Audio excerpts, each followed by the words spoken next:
दोस्तों, आज के समय में अगर दुनिया के सबसे ज्यादा ताकतवर देशों की बात की जाए तो एक छोटा सा देश यानी इजराइल, जो काफी वक्त से इन ताकतवर देशों की लिस्ट में शामिल होता आ रहा है। ये वही देश है जो हर बार यहूदी और मुसलमान को लेकर काफी विवाद में रहता आ रहा है।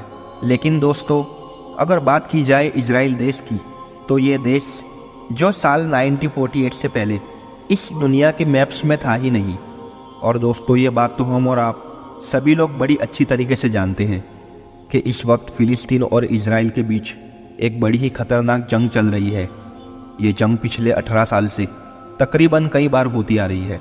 लेकिन दोस्तों, जब जब फिलिस्तीन और इजराइल की जंग की बात आती है, तब तब सोशल मीडिया पर एक इजरायली मैप जो बड़ी ही तेज़ी के साथ वायरल होता आ रहा है, जिस मैप को इजराइल ग्रेटर इजराइल के नाम से बता रहा है। दोस्तों, ये मैप इजराइल देश का एक ऐसा मैप है जिसके बारे में सारी दुनिया में अलग अलग दावे किए जाते हैं। कोई कहता है ये इजराइल देश का खुफिया मिशन है, तो कोई कहता है ये इजराइल देश का सबसे बड़ा सपना है जिसे इजराइल हर हाल में कभी ना कभी जरूर पूरा करेगा। तो दोस्तों, आज की इस वीडियो में हम जानेंगे कि कैसे इजराइल देश से ग्रेटर इजराइल बनाने का उनका क्या इरादा है। तो दोस्तों, हमारी चैनल को लाइक और सब्सक्राइब जरूर करें। दोस्तों, ग्रेटर इजराइल के बारे में जानने से पहले हमें इस ग्रेटर इजराइल के इतिहास के बारे में जानना जरूरी होगा। दोस्तों, आपको बता दें कि हिस्ट्री में सबसे पहले इजराइल और फिलिस्तीन के पूरे इलाके को हज़रत दाऊद अलैहिस्सलाम ने फतेह किया था और यहाँ पे उन्होंने अपनी एक बड़ी सल्तनत भी बनाई थी। दोस्तों, ये वही दाऊद अलैहिस्सलाम है जिन्हें यहूदी और ईसाई धर्म के लोग डेविड के नाम से जानते हैं। जब दाऊद अलैहिस्सलाम दुनिया से वफात हो गए तो ये सल्तनत उनके बेटे हज़रत सुलेमान अलैहिस्सलाम के हिस्से में आई। दोस्तों, ये वही सुलेमान अलैहिस्सलाम है कि जिन्हें यहूदी और ईसाई धर्म के लोग सोलोमोन के नाम से जानते हैं। और अगर हम बात करें सुलेमान अलैहिस्सलाम की, तो ये सल्तनत उनके दौर में और भी ज़्यादा बड़ी होती चली गई, जिसमें पूरे इजराइल और फिलिस्तीन के साथ मिस्र का कुछ हिस्सा, इराक का कुछ हिस्सा, सऊदी अरबिया का आधा हिस्सा, जॉर्डन के साथ साथ तुर्की का भी कुछ हिस्सा, यानी कुल मिला के 8 देश मौजूद थे। दोस्तों, ये सल्तनत सुलेमान अलैहिस्सलाम के बाद उनके बेटों के हिस्सों में धीरे धीरे बंटने लगी, जिसके चलते ये सल्तनत धीरे धीरे बहुत छोटी होती चली गई। बस इसी बात को लेकर यहूदी लोगों का ये सपना है कि वो अपनी खोई हुई सल्तनत को दोबारा वापस हासिल करेंगे, जो सल्तनत हजरत सुलेमान अलैहिस्सलाम के दौर में हुआ करती थी।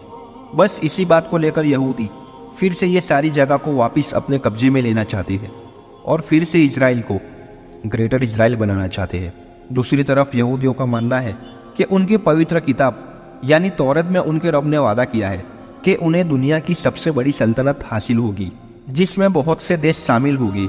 और ये सब वही इलाके हैं जिन्हें ग्रेटर इजराइल के मैप में दिखाया जाता है।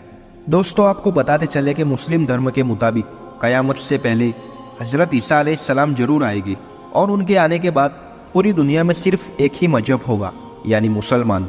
वैसे ही यहूदियों का दूसरी तरफ मानना है कि इस दुनिया के खत्म होने से पहले हमारा एक मसीहा जरूर आएगा। वो मसीहा आएगा, बल्कि एक बड़ी सल्तनत भी जरूर बनाएगा और हमारी वो इज्जत हमें वापस दिलाएगा, जो इज्जत हमारी हजरत दाऊद अलैहिस्सलाम और हजरत सुलेमान अलैहिस्सलाम के दौर में हुआ करती थी। दोस्तों, मुस्लिम धर्म के मुताबिक इन यहूदियों का मसीहा कोई और नहीं बल्कि दज्जाल होगा। ये वही दज्जाल है जिसके साथ हजरत ईसा अलैहिस्सलाम कयामत से पहले जंग करेंगे। दोस्तों, कई रिसर्च के मुताबिक मुसलमानों का मानना है कि धीरे धीरे इजराइल जो ग्रेटर इजराइल के प्लान को आगे बढ़ा रहा है और साथ ही साथ वो उनके आने वाले मसीहा की भी तैयारी कर रहा है।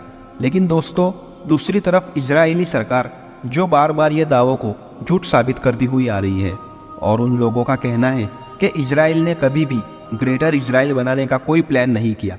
दोस्तों, साथ ही साथ आपको बताते चले कि कुछ कट्टर यहूदी जो सोशल मीडिया पर कभी कभी ग्रेटर इजराइल की पोस्ट करते रहते हैं, जिसकी वजह से कई बार मुस्लिम कंट्रियों में माहौल और भी ज़्यादा गर्म होता जाता है। यहाँ तक कि एक बार तो ईरान ने भी दावा किया है कि इजराइल जो ग्रेटर इजराइल के मिशन को आगे बढ़ा रहा है। साथ ही साथ उसने ये भी कहा था कि इजरायली झंडे में मौजूद ब्लू टिप्स जो दरियाए नील और दरियाए फुरात की तरफ इशारा कर रही है। हालांकि दोस्तों, हम काफ़ी अच्छी तरीके से जानते हैं कि दरियाए नील मिस्र में और दरियाए फुरात तुर्की और ईरान में मौजूद है, जो ग्रेटर इजराइल के मैप में पूरी तरीके से समा जाते हैं। फिलहाल दोस्तों, इन सारे दावों को इजराइल ने झुठला दिया है और आगे इजराइल किस तरह अपने काम को अंजाम देता है किसी को कोई पता नहीं चल पा रहा है।